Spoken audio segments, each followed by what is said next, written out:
Welcome back, everyone. It is week 5. We are still without power, but we have a lot of matchups to get into. A lot of crazy games that happened this week. Oh, yeah.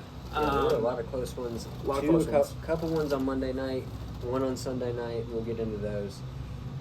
We'll start with the blowout of the week, though. Little Giants against Chattahoochee. Dude, Logan. It's like he's not even playing anymore. I know. Has he yet to break 100 points? He has not yet break 100 points. Man. Or it's been 4 weeks. I think he did it the first week because he had the players that I took from him. But the real story here is still Chloe climbing up the ladder. She even sent me a text saying, "Hey, Jake, I'm coming for you." And to be honest, I was kind of nervous about it. And I have the best team. Yeah, I mean, Joe Burrow had 47 points. Zay Flowers had 24 points. She's got a lot of consistency from her lineup. So she's scored 150 a couple times already this season. It really depends. When McCaffrey comes back, is she going to be that 180 team or not? That's what you got to watch out for. All right, now into the next matchup. Woody's Roundup against Snowball. I mean, the big story for this one, Jake, was Jamar Chase. Jamar Chase. I mean, come on. Cincinnati, Joe Burrow couldn't stop throwing to him. Even T. Higgins got a little bit of the crumbs, got 30 points.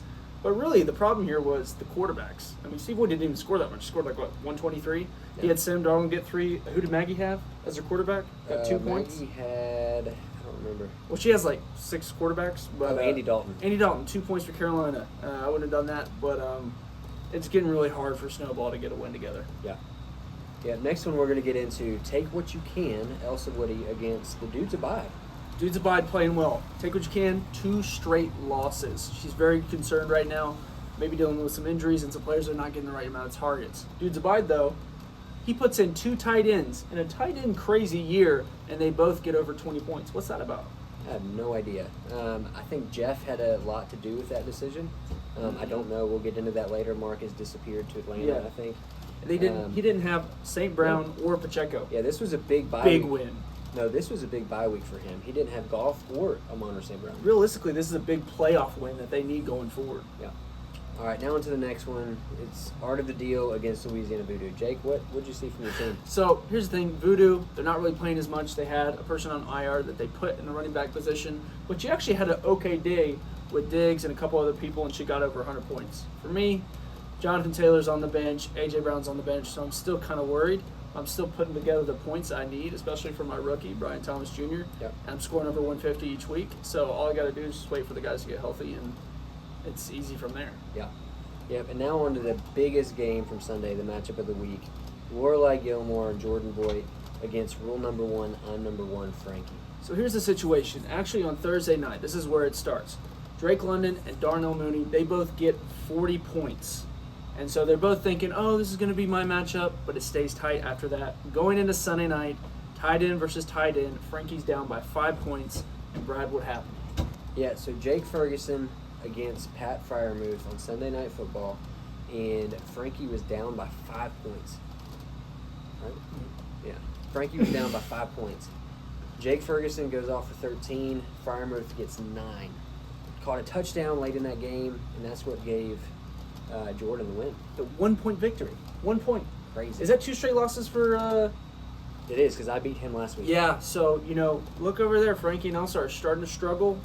The table's changing. I want to give Frankie some credit, though. Yeah. Spent $25 on Joe Flacco, who I didn't even know was going to start. And just a guess. Pops off for 37. 37 points. Crazy. And we know what he could do, especially last year at Cleveland. But spending 25 on the waiver wire, I still would have never done that. But, I mean, it gave him a chance this time. And he has a lot of players on the bench that are injured. So, we'll see what happens later on the season for Rule 1 on number 1. Now into the first game of Monday Night Madness. You know the WRs, RBs, and QBs, Carolyn, my wife, I don't know. and the neighborhood, Cindy Woody. And, man, this one was exciting. Came down to Monday night. Carolyn had 3 people going. Patrick Mahomes, Travis Kelce, and Rashid Shaheed, who's been pretty solid for the New Orleans Saints. Yeah. And Cindy had her kicker. She had, I think, like a 20-point advantage or 30-point advantage going into Monday night. And it turned out to be a 1-point victory for Carolyn here. And it's hard because the neighborhood really has been playing well in these tight matchups. But the problem is her best player, Brad, Josh Allen. What's happening in Buffalo? Without Diggs, I guess. I guess. I have no idea. Or the leading receiver, Khalil Shakir, was out. That as well. I mean, look, if Buffalo can't get their offense together, the neighborhood becomes irrelevant. That's the backbone of the team. All right, now on to the last Monday night matchup. It is Brad against Donald. Brad, you were only up by what? I was up by 6 points. 6 This points. shouldn't be a Monday night. It Madness shouldn't. matchup. It shouldn't be. I was up by 6 points. Donald had a number 1 wide receiver in Chris Olave playing and only needed 6.5 points to get the victory here. Chris Olave came in with 3 points. The Saints' offense was complete. It was terrible. Yep. They couldn't get past the Chiefs. Even Kamara only had 12 points, which is the lowest he scored all year. It was a bad day to be a Saints fan, but that's what helped Brad propel to victory. All right, guys, thank you so much for watching. Hopefully we'll get back in the studio here soon. We're thinking Yes. about 1 to 2 weeks. We'll give you another timeline. But for now, thank you. This is week 5. Bye-bye. Bye-bye.